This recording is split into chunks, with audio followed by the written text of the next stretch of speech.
place. Villeneuve third, Jones down to fourth. And this is lap 25. Jody Scheckter to Ferrari in 1979. James Hunt to take Jody Scheckter's seat in the Wolf in 1979. There is Scheckter. Villeneuve still some 10 car lengths behind the Wolf, but a long way to go in this race yet, and anything could happen, and very often does in Grand Prix racing. Scheckter, who's had a bad season in the middle of the year, but has picked up considerably at the closing stages, and he's finishing his Wolf career with a blaze of glory. In second position, Jarier in front of him, Villeneuve third, Jones fourth, Reutemann fifth, and Riccardo Patrese in the arrows up to sixth position, and Villeneuve is challenging and trying to get through. But Jody Scheckter shuts the door in his face, and back to third position goes Gilles Villeneuve. But Villeneuve is going to keep on pressing. The crowd is willing him on. There's 100,000 of them there, and that's the man they want to win. And it looks as though Villeneuve is past. Look at that reaction. And there he is, Gilles Villeneuve, in the 12-cylinder Ferrari, ideally suited to this circuit, is up into second position with only Jean-Pierre Jarier in the seemingly invincible Lotus 79 in front of him. Jarier out, Jean-Pierre Jarier in the pits and out of the race with no oil pressure after leading for 47 laps. And that means that the Canadian Gilles Villeneuve, number 12, is leading his first Grand Prix on his home ground in Canada, with that crowd willing him on to victory. Villeneuve, who led at Long Beach, where he went out of the race. He led at Monza, where he was penalised. Is he going to win his own home Grand Prix in front of Prime Minister Trudeau? And there's a bitterly disappointed Jean-Pierre Jarier joining Colin Chapman, but at least Jarier's got the consolation that he's a certainty for a top drive next year. Lap 62, Jody Scheckter in second position with just 22 miles to go. Reutemann up to third position, Patrese now fourth, Depailler in fifth position, and Derek Daly in the points in sixth place.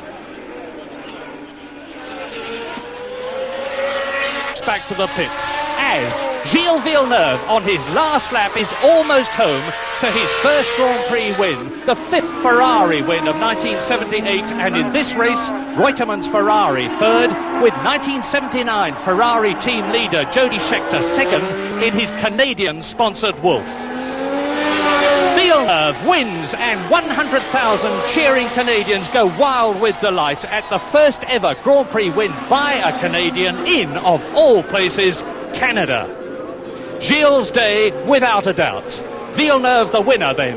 Jody Scheckter second, Reutemann third, Patrese fourth, Depailler fifth, and Daly sixth. An epic end to a truly dramatic season of Grand Prix racing.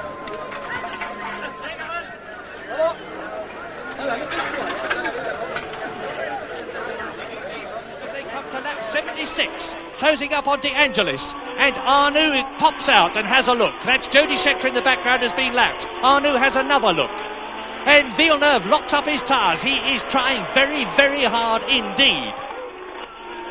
Fourth gear, up into fifth when they go over the crest of the hill, up to 160, 165 miles an hour as they come down to the right-hander at Villeroy, and it's there that they can pass, and Arnoux going to do it.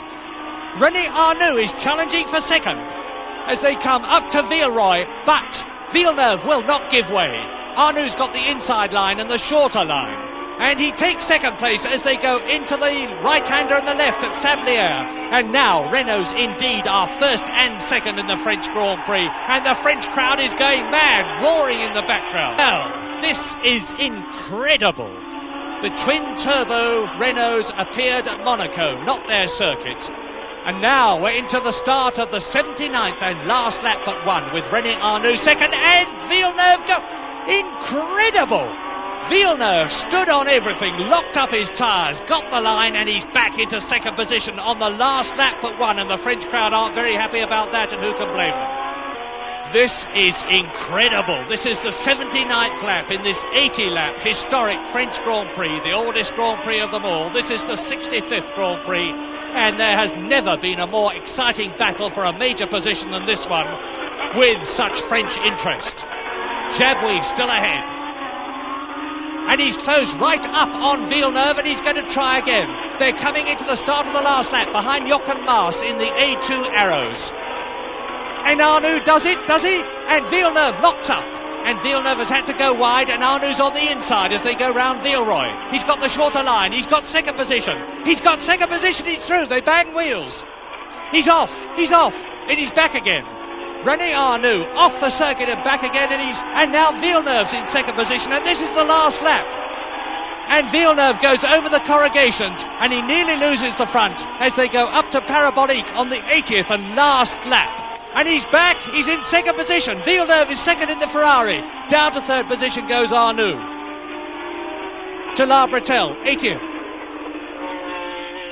80th lap in this 80-lap race, and there's less than a third of it to go. Now, can Arnoux, on the tremendously fast La Combe Courbe de Pouar section, 150 miles an hour, get past? They go past Jochen Maas, and Jabouille wins. Jean-Pierre Jabouille has won in the Renault. Who is going to be second? Villeneuve is at the moment. Arnoux is in third position. Into the Courbe de Pouar they come. There is Riccardo Patrese, and Villeneuve is second. Arnoux is third. Behind them and lapped are Jochen Maas and Jody Scheckter. And an incredible, heart-stopping French Grand Prix. Again, he's done it again. And look at the near side rear wheel tyre. He's at Tarzan, and he's thoughtfully looking at the back of the car. Up comes his visor. What is he going to do? He's starting. He's spun the rear wheel right inside the tyre, back onto the circuit, throws mud and dirt all over it, and that's not good. And he's getting going. He's got a whole lap to go before he can get back to the pits, and now you can see the incredible shape of the rear wheels on modern Formula One cars, like gigantic aluminium cotton reels. And this is hardly believable. Villeneuve with a ribbon of rubber and nearly losing the car altogether. He's on three wheels, and the whole of the near side rear suspension must be dragging on the ground, and that won't be doing it any good at all. He's out of Hugenholtz now. He's up towards the Hunserhoek, and he's got all the top bit to do, round Panorama, round Bossuit, before he can get into the pits. And see the speed he's going. Off flies a bit of rubber, bit of a Ferrari souvenir for the thousands of Dutch spectators who'll pour onto the circuit. Villeneuve motors on, determined to get back to the pits, and look at the offside front wheel right off the ground as the rear drags, and it's a miracle that the car isn't catching fire with all those sparks flying from the skirts and the near side, and he's doing a wheelie as he goes down the straight there. And how incredibly difficult it must be to control the car with one steering wheel and one driving wheel on opposite sides of the car. Passed by Hector Ribac, passed by Jackie Ickx. There goes Ickx to start another lap with Ribac behind him, and into the pit lane comes Gilles Villeneuve. Now, what's going to happen? They surely cannot possibly mend the car. There's going to be uproar in the pits and the Ferrari pit is right at this far end of the pit.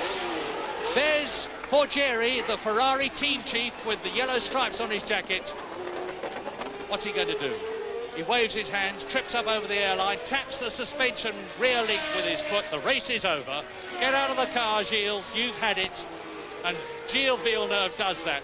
Enormous congratulations for the little French Canadian. His team practically adore him. He's got an enormous amount of guts, and he's proved it yet again. Because just remember that last lap wheel banging contest he had with Arnoux in the French Grand Prix.